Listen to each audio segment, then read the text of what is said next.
Assalamualaikum warahmatullahi wabarakatuh.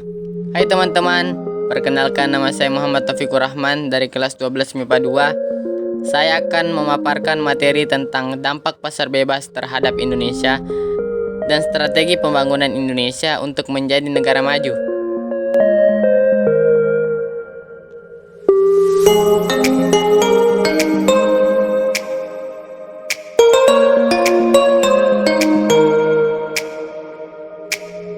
Dimulai dari poin pertama, yaitu pengertian pasar bebas. Namun sebelum kita melangkah lebih maju ke pembahasan, pastinya kita harus tahu apa itu pasar bebas. Jadi, pasar bebas merupakan pasar di mana para penjual dan pembeli memiliki kebebasan dalam memutuskan masalah perdagangan dan bisnisnya. Segala bentuk kebijakan tidak memiliki patokan atau paksaan dari pihak lain atau pemerintah. Pasar bebas. Pasar bebas ini menimbulkan dampak positif dan negatif bagi Indonesia. Dampak positif yang ditimbulkan yaitu 1. Meningkatkan kualitas dan kuantitas produk dalam negeri. 2. Hambatan perdagangan cenderung berkurang bahkan menjadi tidak ada. 3. Meningkatkan ekspor sehingga meningkatkan pendapatan nasional Indonesia. 4. Meningkatkan peluang investor yang menanamkan modal dan membangun basis produksi di Indonesia.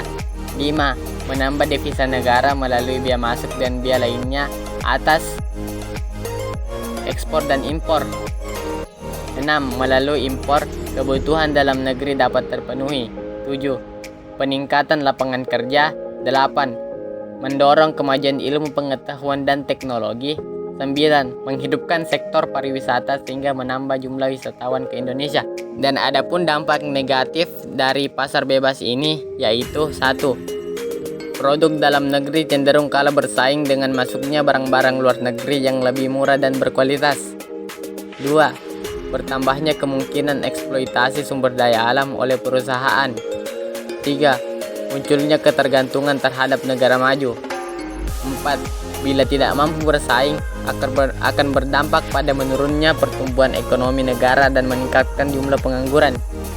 5. Munculnya sifat konsumerisme. Poin kedua, strategi pembangunan Indonesia untuk menjadi negara maju, yaitu ada 3 poin yang harus ditingkatkan oleh pemerintah. Yang pertama, pendapatan per kapita. Dikutip dari World Bank, Indonesia berada di urutan kelima dengan pendapatan per kapita pada tahun 2019. Maka dari itu, pemerintah harus mengambil langkah untuk meningkatkan pendapatan per kapita sebagai berikut. Yang pertama, memperbanyak hasil produksi, baik produksi pertanian, pertambangan, perindustrian, perdagangan maupun fasilitas jasa. Memperluas lapangan kerja agar jumlah pengangguran tiap tahun selalu berkurang. Meningkatkan pengolahan dan pengelolaan sumber daya alam yang ada. Meningkatkan kemampuan bidang teknologi agar mampu mengelola sendiri sumber daya alam yang dimiliki bangsa Indonesia. 5. Memperkecil pertambahan penduduk diantaranya dengan penggalakan program KB dan meningkatkan pendidikan.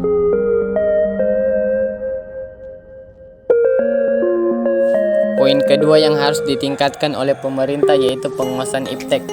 Ilmu pengetahuan dan teknologi atau biasa disingkat iptek merupakan salah satu indikator daya saing bangsa. Kemampuan iptek yang dimiliki sebuah negara berperan penting dalam pembangunan negara. Kondisi penguasaan iptek di Indonesia masih tertinggal dari negara-negara di kawasan ASEAN.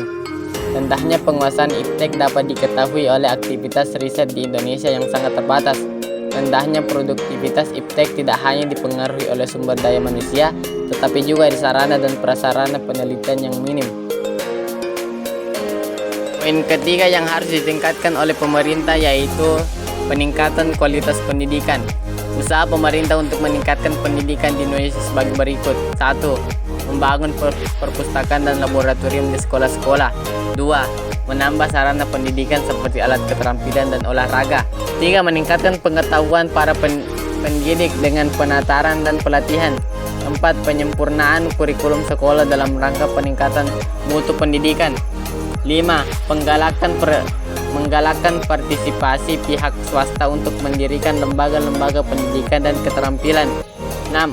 Menambah jumlah sekolah dari tingkat SD sampai dengan perguruan tinggi. 7. Penambahan jumlah guru di semua jenjang pendidikan.